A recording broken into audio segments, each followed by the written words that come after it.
Fala, rapaz! Legal ter você por aqui.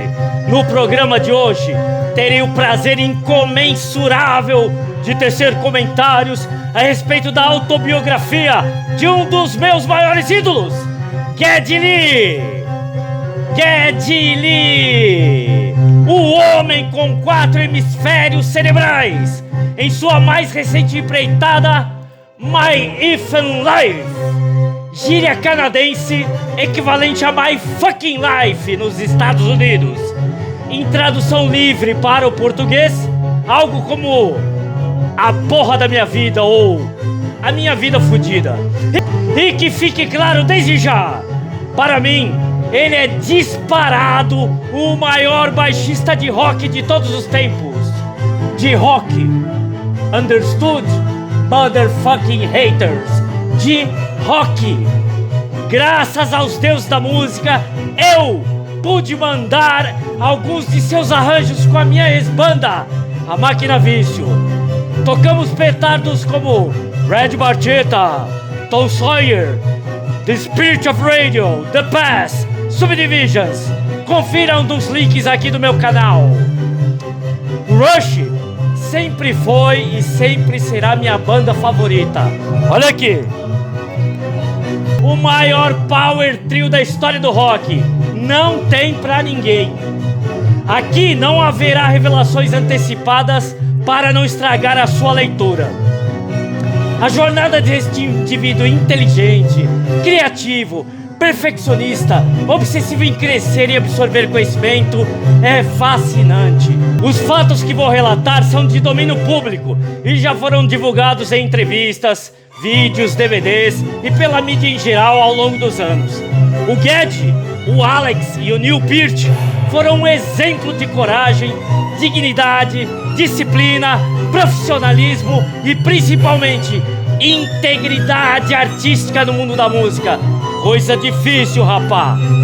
Trata-se, pois, de uma obra literária superlativa, um deleite para os fãs do Rush e os amantes da música de qualidade. Para os baixistas, quem sabe ele não comente como elaborou suas linhas de baixo mais intricadas, como em YYZ, La Villa Strangiato, Digital Man ou Big Money. Quem sabe? Precisa ler para saber. Bem, o Lee relata os anos vividos por seus pais na Polônia ocupada pelos nazistas, além de contar detalhes dos tempos em que passaram em diversos campos de concentração e como se conheceram em plena Segunda Guerra Mundial, quando migraram para o Canadá e tiveram seus nomes e índices polacos alterados. Ele lembra da criação do apelido Geddy e de quem o deu. Cita o trauma da guerra que permeou os relatos constantes de sua mãe e impôs uma liturgia do medo em seu modesto lar, além da devoção religiosa radical da matriarca durante os primeiros anos de vida dele até a puberdade. Versa sobre os abusos que sofreu nas escolas em que estudou, do antissemitismo, da nerdice e principalmente como se interessou por filmes, quadrinhos, seriados televisivos e rock and roll. Revela como foi o luto pela perda do pai, a pressão posterior da família, a desconexão com as tribos e modas da época e de seus primeiros contatos com o violão e o baixão elétrico. Fala sobre as primeiras bandas de garagem pelas quais passou, seu afinco em se aprimorar em seu instrumento, além de sua rotina durante a adolescência. Conta como conheceu Alex Lifeson e John Hildesay, se juntou à banda deles, foi posteriormente descartado para depois retornar ao grupo, enfim, formar no fim dos anos 60 o que viria a ser o Rush. Recorda as primeiras incursões no mundo das drogas, de como apareceu o empresário e os colocou no circuito local e as dificuldades de terem que tocar em qualquer lugar. Teaser, fizeram um show até em hospício. É mole? Relembra do que fez para dedicar-se exclusivamente à música e os conflitos familiares decorrentes disso. Da mistura alcoólica de nome engraçado que tomou com Alex antes de conhecer sua futura e até hoje esposa. entra em minúcias de como deu-se a gravação do primeiro LP do Rush, até conhecerem o grande produtor Terry Brown. Reflete sobre o encanto dele e Alex pelas estruturas complexas e compassos intricados da música progressiva, o que culminaria em mudanças radicais nos rumos da banda. Regozijam-se com o primeiro sucesso radiofônico, a canção Working Man, que os levaria à assinatura de um contrato com uma gravadora da época. Destaca o lançamento do Rush Capa Explosão, como ficou conhecido aqui no Brasil, e o começo das turnês como banda de abertura de artistas famosos. Fala da época em que tocavam apenas alguns minutos, do antes, durante e depois dos shows, e da estadia em hotéis inóspitos. Como começaram a compor canções em compassos quebrados e com melodias mais elaboradas. Após a saída de Hiltsey, recordam como testaram vários bateristas até a chegada de um rapaz estranho e por que o contrataram.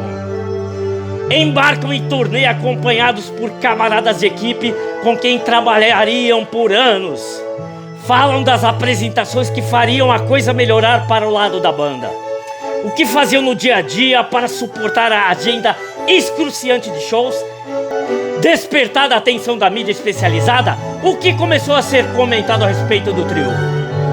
De que maneira foram influenciados pela literatura e como Peart começou a escrever as letras das músicas. Geddy lembra as gravações de Fly By Night, a primeira com o Professor Peart. Analisa o porquê da estranheza causada pelo lançamento de Carers of Steel e o começo de seu perfeccionismo durante as gravações, mixagens de álbuns e depressão pós-produções. Relata o que levou ao desapontamento e pressão da gravadora e o que o trio decidiria a partir de então. Como conquistariam a reputação de banda de grande punch, promovendo Carers of Steel, e de como apelidaram esta turnê. De que maneira começariam a compor o que viria a ser o épico 2112 e o que aconteceria com o grupo em seguida. Fala das influências filosóficas nas letras, introdução de elementos eruditos, além da adição de recursos tecnológicos no som da banda. Lembra da fase glitter, com trajes de gosto duvidoso que seriam motivo de galhofas e piadas e viriam a assombrá-los nos anos posteriores. Como as turnês tornariam-se chapadas com o uso constante de substâncias nocivas à saúde. Em meados de 1976, como o Sr. Lee tornou-se um homem sério, não sem antes sofrer com a zombaria dos companheiros. Como, enfim, passaram a viajar confortavelmente e gravaram seu primeiro disco ao vivo, com um título claramente shakespeariano. O que chamariam de fase inglesa e como lidariam com o assédio dos fãs, inclusive o Neil Peart. Onde gravaram o álbum seguinte, a Farewell to Kings, e porque o disco foi um contraponto à cena musical vigente da época. Em 1978, já como headliners aclamados, relatam a produção de seu álbum mais ambicioso e virtuoso, o extraordinário Hemisphere. Lembram dos ensaios exaustivos, shows com ingressos esgotados e o que os alçou ao estrelato off-mainstream como uma das maiores bandas de rock dos anos 70. Voltam triunfantes ao Lee Studio, onde gravariam 5 álbuns para compor e gravar outro clássico. Como conseguiram encontrar definitivamente sua própria voz em Permanent Waves, que os alçou a outro patamar artístico. Nesse meio tempo, Geddy aventura-se como produtor na gravação de uma banda e conta como foi o resultado desta empreitada.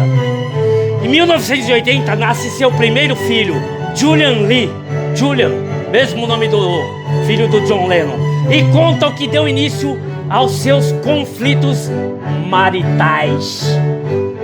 No início de 1981, como resultado do auge criativo dos integrantes do Rush, relembram a criação de sua maior obra-prima. Um sucesso mundial e um dos maiores álbuns de todos os tempos, independente do gênero musical, Moving Pictures é até hoje admirado por público, crítica e músicos em geral. Aqui vai uma observação da minha parte. A primeira audição da obra me deixou estarrecido e mudou meu approach para sempre em relação ao rock.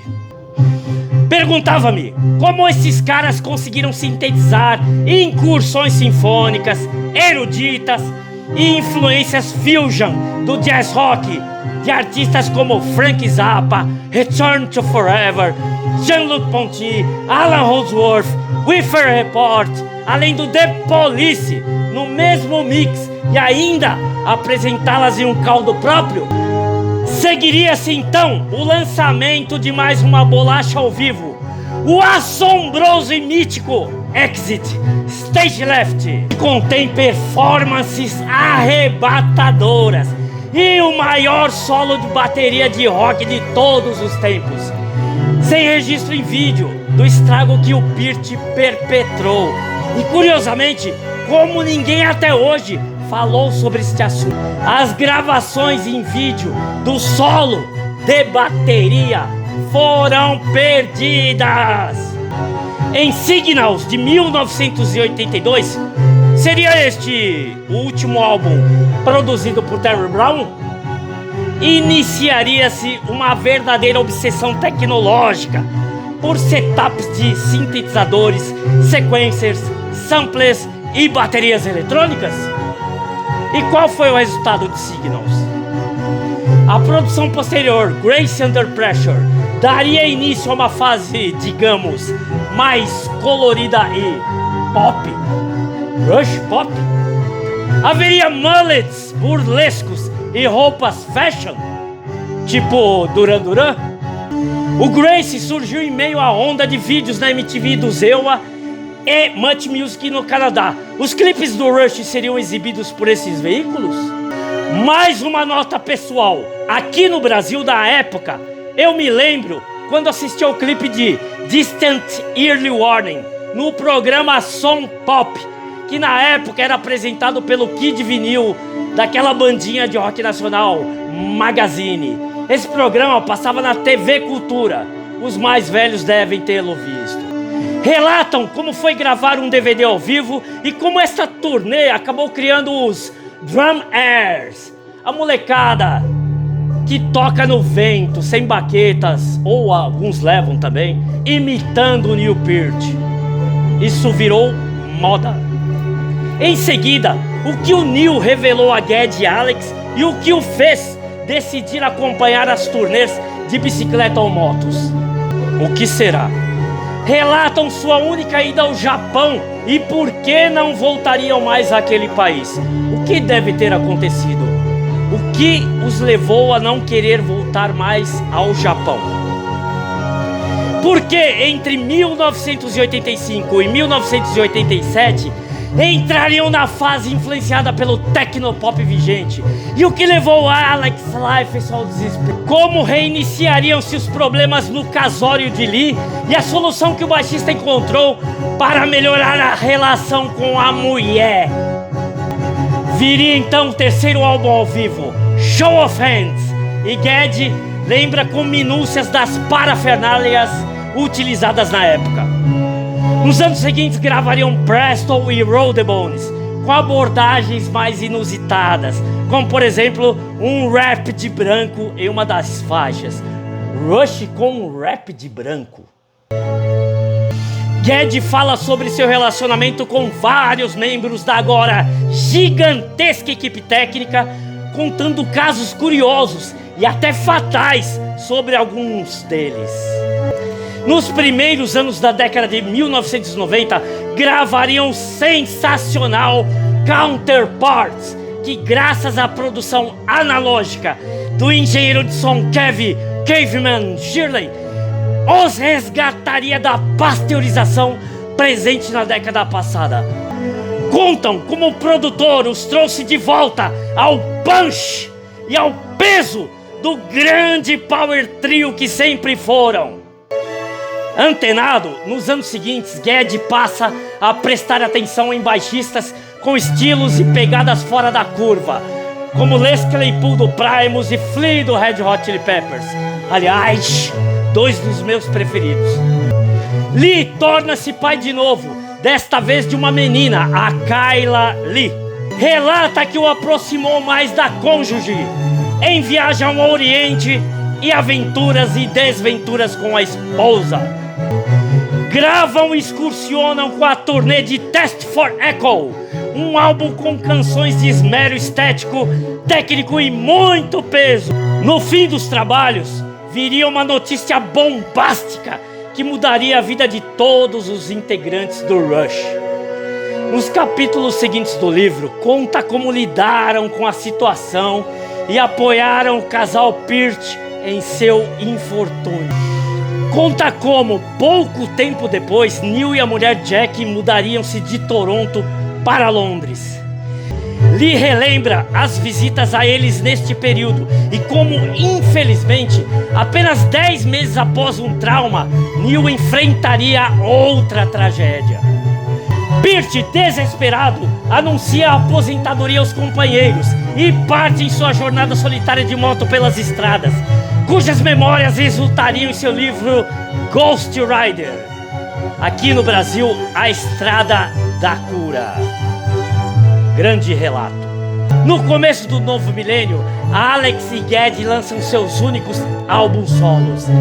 Lee relembra a produção de seu My Favorite Headache com o amigo e multi-instrumentista Ben Mink e da participação do talentoso baterista do Pearl Jam e Soundgarden, Matt Cameron.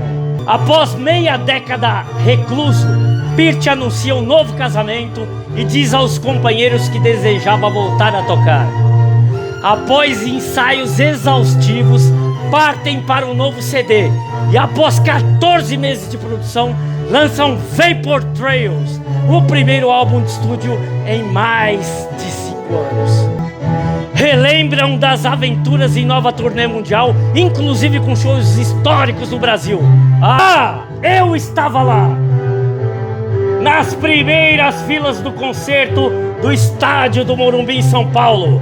Aliás, este show foi recorde de público em toda a carreira do Rush. Aproveitaram para gravar aqui o DVD Rush in Rio. Consagrados definitivamente, o Rush lança em seguida um disco com covers de seus artistas favoritos em Feedback e embarca em outra tour de force, R30, para comemorar 30 anos de estrada. O Rush fazendo um álbum de covers. Geddy fala sobre como as apresentações tornaram-se épicas, com shows multimídias, investimento alto em filmes, vídeos e adereços de palco, além do desafiador setlist de 3 horas de duração. Em 2007 nasce Snake and Arrows, excepcional parceria com o renomado produtor Nick Raskulinecz. Resolvem gravar as sessões, coisa rara até então, para um mini documentário sobre o projeto. Neil é pai novamente de uma filha. A Olivia nasceu em 2009. Neste mesmo ano, em virtude dos esforços para cumprir uma agenda extenuante, começam a aparecer problemas físicos na saúde de Alex e Peart. A efeméride do 30º aniversário do fenomenal Moving Pictures resolvem montar a turnê Time Machine, tocando todo o álbum e em sequência. Em 2010, os caras retornam a São Paulo e, é claro, fui ao Morumbi para vê-los. Tá aqui, ó. Eu estava lá. Este mesmo ano também traz o documentário Rush Beyond the Lighted Stage, que narra a história da banda e sua evolução musical durante 4 décadas, 40 anos. O documentário foi vencedor de um prêmio do renomado Tribeca Film Festival. Felizmente chegou às telas tupiniquins e eu pude assisti-lo no cinema. Lembro-me de que parecia estar em meio a uma torcida em um estádio de futebol, dada a vibração do público durante a exibição da película. Sensacional!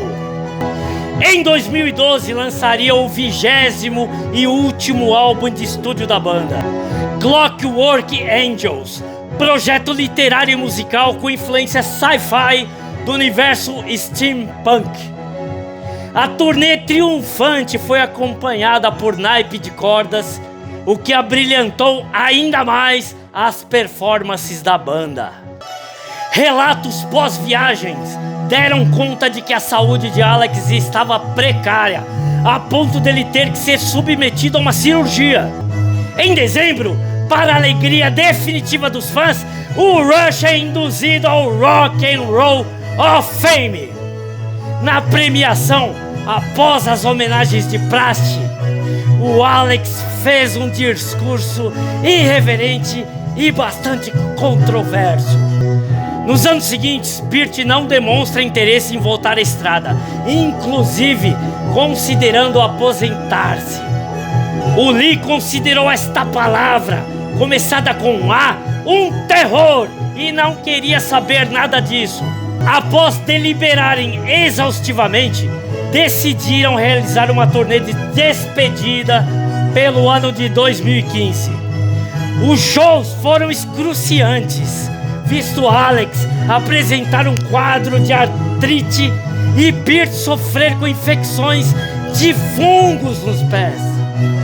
A derradeira apresentação dar-se-ia no dia 1º de agosto, no The Forum em Los Angeles, onde Neil estava morando com a nova família. O último documentário da banda em turnê seria o Time Stands Still e foi lançado em 2016. Seguiriam-se meses sem o trio se falar, até que o Peart enviou um e-mail ao Geddy informando de que precisaria ser operado. Lee fala então sobre a perplexidade e o choque dilacerante que acometeu a ele e ao Alex Lifeson. Semanas depois do procedimento, reuniriam-se e Neil declarou ter glioblastoma, um tumor maligno altamente invasivo, e que apesar da cirurgia ter sido bem sucedida, o câncer voltaria e eventualmente venceria. Com o humor mordaz de sempre, o Peart brincou que seria o Camel Man da banda. Neste ínterim, os médicos decretariam que Neil teria no máximo 18 meses de vida. Porém, estoico como ele era, o Peart resistiria por mais de 3 anos e meio. O Geddy descreve as frequentes visitas ao amigo enfermo nesta época, com ou sem o Alex, e como conseguiram manter a doença do batera em segredo até o falecimento dele em janeiro de 2020. A partir do passamento do Neil, eles resolveram retirar-se de cena e não atender a imprensa. Em 2018, o músico lança o livro Geddy Lee's Big Beautiful Book of Bass, que traz fotos e perfis dos mais de 250 baixos presentes em sua coleção. Lee fala sobre o período de lockdown rigoroso no Canadá, com várias pessoas importantes para ele que partiriam.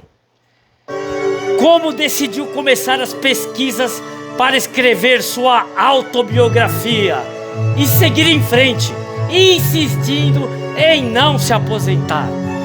Em 2022, o Geddy participou de homenagens póstumas ao batera do Foo Fighters, o Taylor Hawkins. Tocava demais.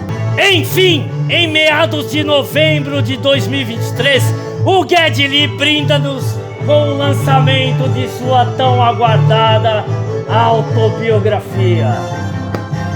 Atualmente, ele curte o neto, coleciona vinhos, memorabilia de beisebol e não descarta voltar a compor e tocar, com ou sem o ex-companheiro de banda Alex Lifeson.